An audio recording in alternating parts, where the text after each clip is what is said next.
Ya, Assalamualaikum warahmatullahi wabarakatuh. Selamat pagi, ya. Salam sehat dan juga salam sejahtera untuk kita semua.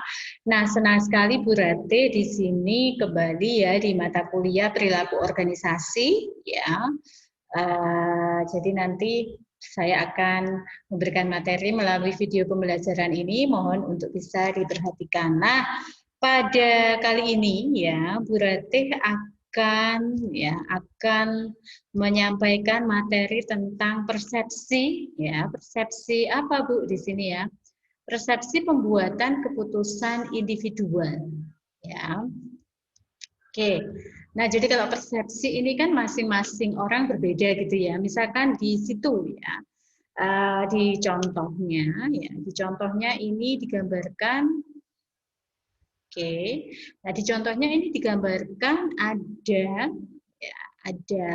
gambar gajah gitu ya, elephant ya. Di sini beberapa orang ya, jadi dia tidak bisa memandang secara keseluruhan ya. Kalau dari jauh itu bisa, oh itu gajah nih gambarnya. Tapi kalau dari dekat, nah terkadang ini ya mereka ada yang oh ini ternyata untuk untuk gadingnya. Oh, ini ternyata ada ular. Oh, ternyata ini ada pohon. Oh, ada tembok gitu ya. Karena persepsi masing-masing orang itu akan berbeda ketika menilai suatu hal. Begitu juga di dalam organisasi. Oke, nah misalkan ini ya, ketika beli bensin gitu ya. Nah, ini seperti orang samin gitu ya. Misalkan Mas, saya mau ngisi dari nol gitu ya. Nah, tapi yang pembeli bilangnya saya bukan dari nol, tapi saya dari Garut misalkan. Atau ketika ada promosi di jalan itu, misalkan di toko sepatu ada promosi beli satu gratis satu. Nah, padahal kalau sepatu itu kan a pair atau pasangan, ya mesti Mas beli satu sepatu yang kiri mesti dapatnya yang kanan. Nah, padahal maksudnya yang jual ini beli satu pasang gratis satu pasang ya. Ada yang seperti itu sampai mereka harus kemudian memoto ya atau membuat tulisan bahwa belinya satu pasang, dapatnya nanti gratisnya juga satu pasang. Bukan artinya satu beli sepatu yang kiri dapatnya sepatu yang kanan, bukan seperti itu ya. Nah, ini ya karena persepsi masing-masing orang itu berbeda. Oke, nah jalan pintas yang sering digunakan dalam menilai individu lain. Nah, ya persepsi yang selektif. Jadi di sini orang-orang ini terkadang selektif mereka ketika mereka menilai, melakukan interpretasi penilaian terhadap sesuatu, ya. Kemudian what they see on the basis of their interest, background, experience, dan attitudes. Ya, terkadang mereka menilai hanya dari satu sisi aja, dasar dari misalkan, oh interest atau tingkat ketertarikan kita ya, backgroundnya kita, experience, attitude. Nah, jadi mungkin ketika Bu Rate ini karena lama saya berada di institusi pendidikannya, saya akan menilai secara ya garis besar sebagai seorang untuk akademisi saya untuk menilai sesuatu. Wah, itu nggak logis misalkan. Tapi ketika di lingkup yang lain, dengan organisasi yang lain, mereka akan menilai dari sisi mereka. Ini biasanya seperti itu ya. Jadi menginterpretasikan untuk persepsi selektif, secara selektif apa yang dilihat berdasarkan minat, latar belakang, pengalaman, dan sikap seseorang. Ya ini ya, misalkan ketika orang zaman dulu melakukan penilaian itu berbeda. Nah, mengasuh anak misalkannya, ini jauh berbeda sekali. Kalau dulu ketika saya masih kecil, mungkin orang tua saya benar-benar mengajarkan disiplin karena dulu ya hidupnya ya pas-pasan. Serba dulu nggak ada yang namanya TV. TV itu barang mewah ketika saya kecil. Jadi jarang sekali orang menonton TV, apalagi HP. HP nggak ada. Ya, HP ada baru ketika saya kuliah, ya, duduk di bangku perkuliahan. Nah, jadi kecil tuh benar-benar belajar ngaji gitu ya. Kalau sore pasti ngaji. Kemudian nanti kalau malam itu baru kalau pagi kan sekolah, kemudian nanti siang tidur siang jamnya seperti itu, sore bolehlah main sebentar atau belajar dulu, baru malam itu main di luar dengan tetangga misalkan. Nah, TV itu sama sekali nggak ada. Nah, tapi berbeda, anak-anak sekarang mereka nggak pernah main dengan temennya, bahkan nggak kenal. Terkadang temennya, saudaranya sendiri enggak dekat. Nah, itu yang terjadi sekarang ya. Persepsinya ini untuk apa namanya mendidik anak zaman dulu dan sekarang itu berbeda.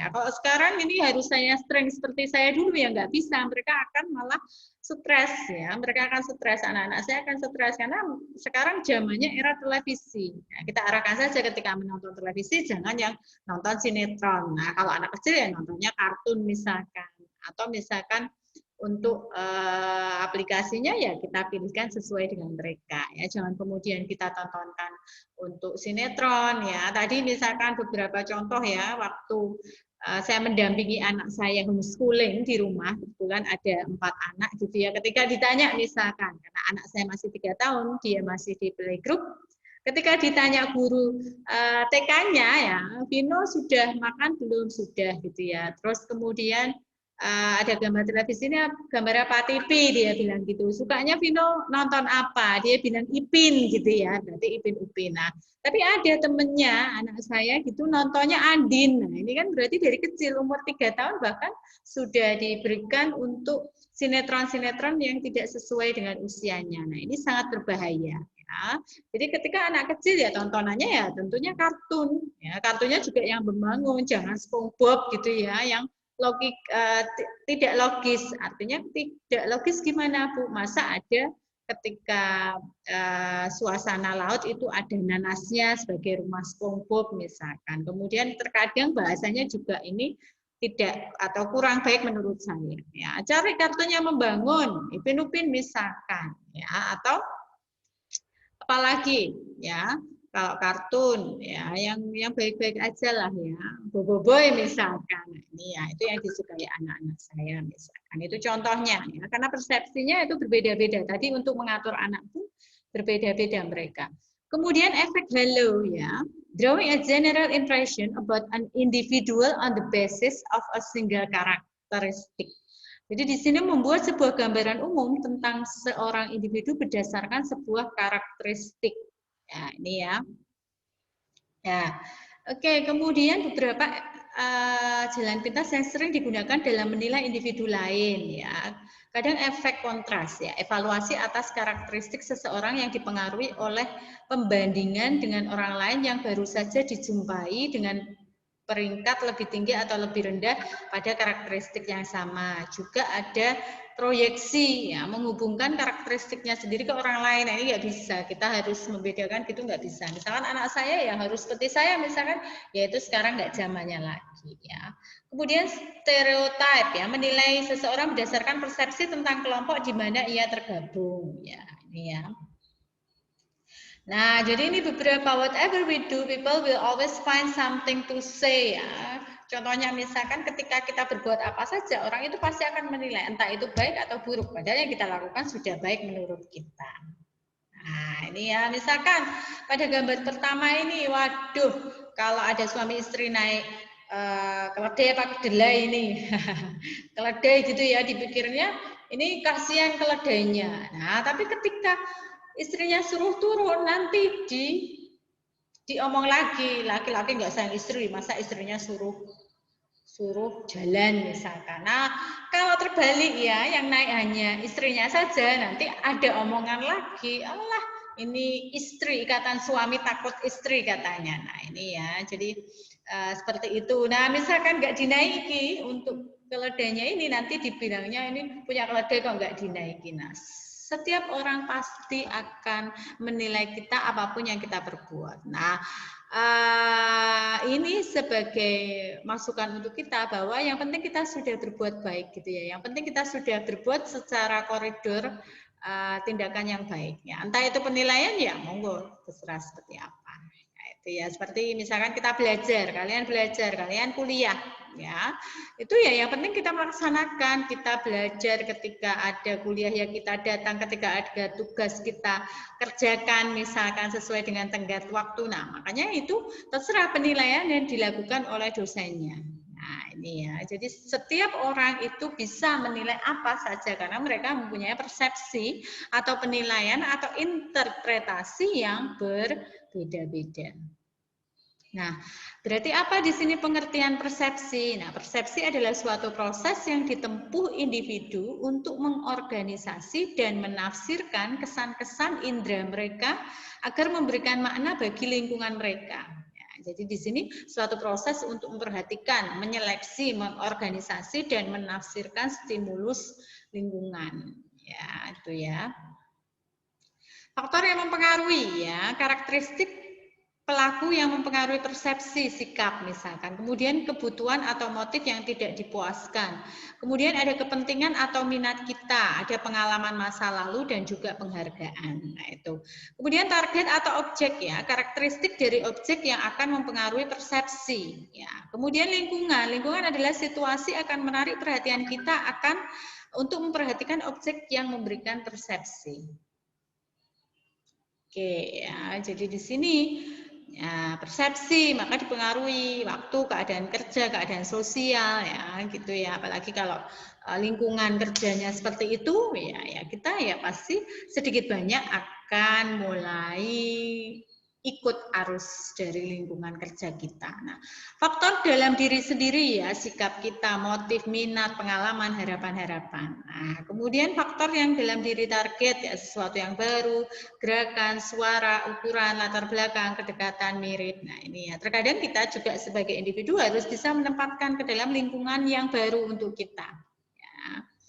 Oke, ya, ketika kalian jadi mahasiswa ya berarti di sini enggak lagi kalian harus sering untuk apa namanya nongkrong-nongkrong ya, karena mahasiswa sekarang ya harus bisa berpikir strategis ya, karena sudah masuk ke tahap dewasa. Kalau dulu SMA masih jati diri, mencari jati diri, tapi kalau sudah seperti yang saya sampaikan ketika sudah kuliah jadi mahasiswa ya kita sudah bisa menganalisis itu hal itu baik atau buruk. Nah, sudah harus berbeda. Kita nggak boleh main-main lagi karena ini tahap kita yang akan menentukan besok kita mau menjadi apa. Ya, karena sudah lulus, kalau IPK kita jelek ya ini jadi tanggungan kita sendiri, bukan tanggungan dosennya atau temennya gitu ya. Nah, teori atribusi ya, bila individu mengamati perilaku, mereka mencoba apakah itu disebabkan faktor internal ataupun eksternal. Nah, faktor internal, perilaku yang diyakini berada di bawah kendali pribadi dari individu itu sendiri. Kemudian faktor eksternal ya, perilaku sebagai hasil dari sebab di luar di mana orang terpaksa berperilaku demikian oleh situasi.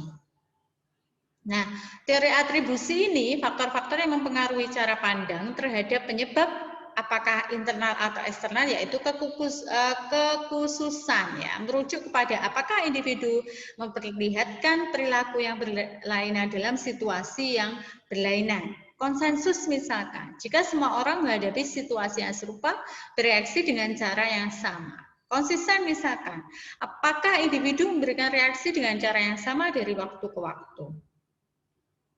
Kemudian teori atribusi, kekeliruan atribusi mendasar terjadi jika kecenderungan seseorang ini menentukan penyebab tersebut ke salah satu faktor atau ternyata sebaliknya. Ya.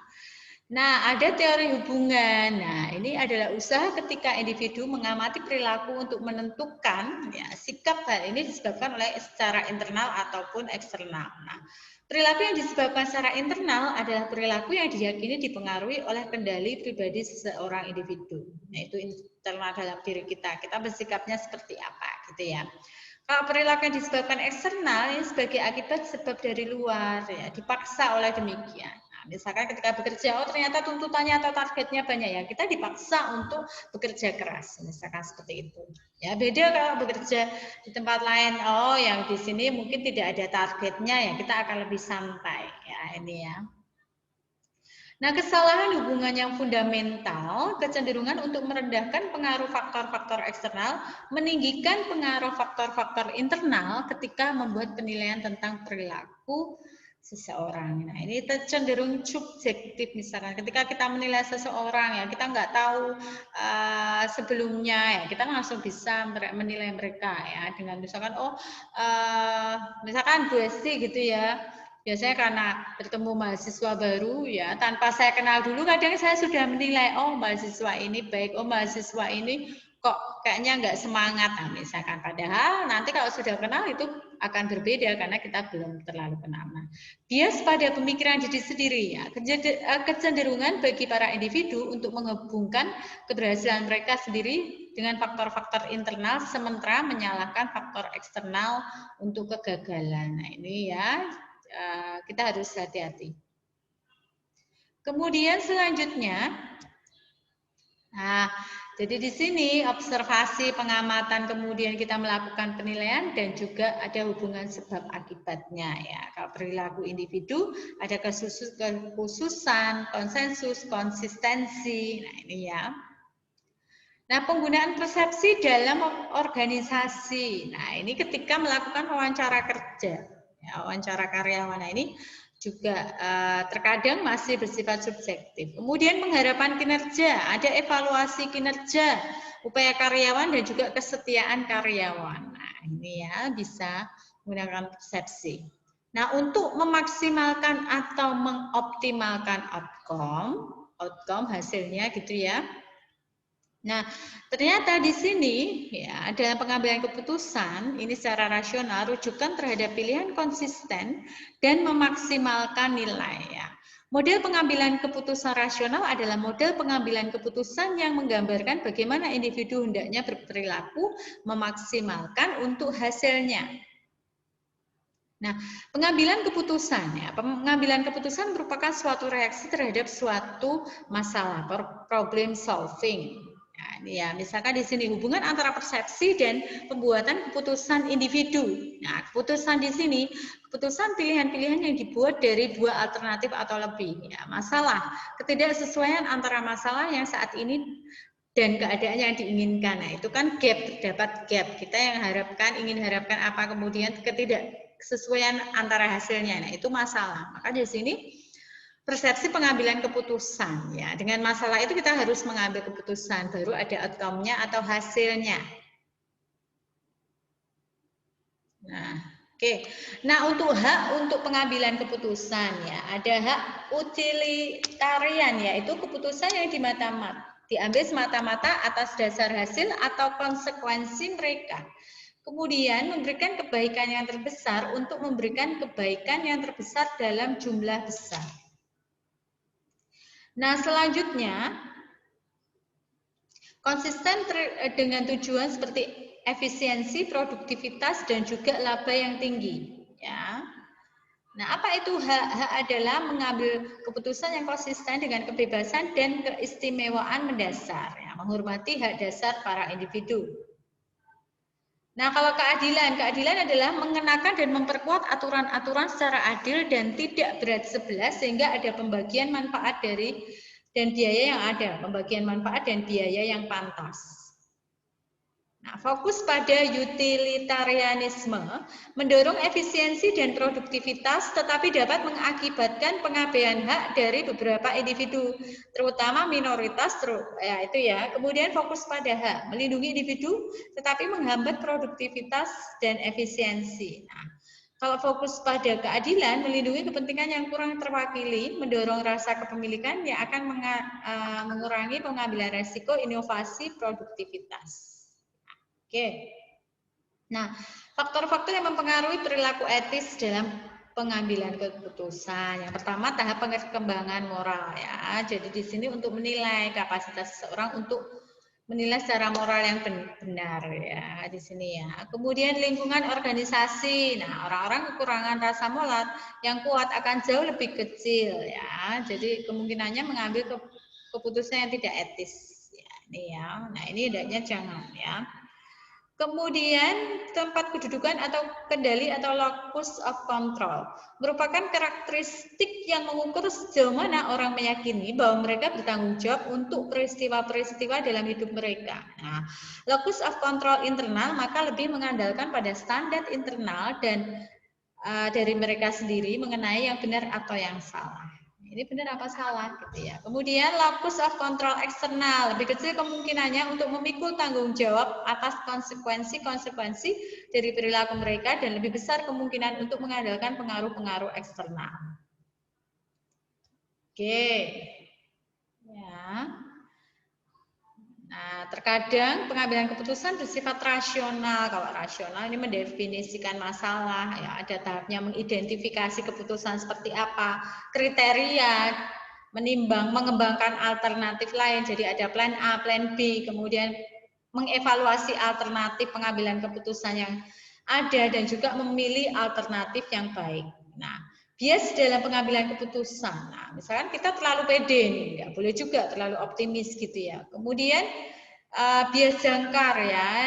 Di sini mengabaikan informasi selanjutnya, jadi informasi awal saja. Kemudian bias konfirmasi ya, kecenderungan menerima informasi yang menguatkan pandangan yang terbentuk selamanya. Kemudian bias ketersediaan ya, kecenderungan mendasarkan penilaian pada informasi yang sudah ada. Ada bias representatif ya, menilai kemungkinan suatu kejadian dengan menganggap situasi saat ini sama ya, seperti situasi yang masa lalu seperti tadi saya sampaikan. Oh, untuk mendidik anak zaman dulu dengan zaman sekarang nggak bisa disamakan. Ya, kita nggak bisa menganggap situasi dulu dengan sekarang ini sama. Kemudian peningkatan komitmen, kecenderungan mempertahankan sebuah keputusan meskipun terdapat bukti bahwa keputusan tersebut salah. Kemudian kesalahan yang tidak disengaja ya, kecenderungan untuk percaya bahwa kita memprediksi hasil dari peristiwa yang tidak disengaja atau tahayul, dan kutukan pemenang dan juga bias peninjauan kembali.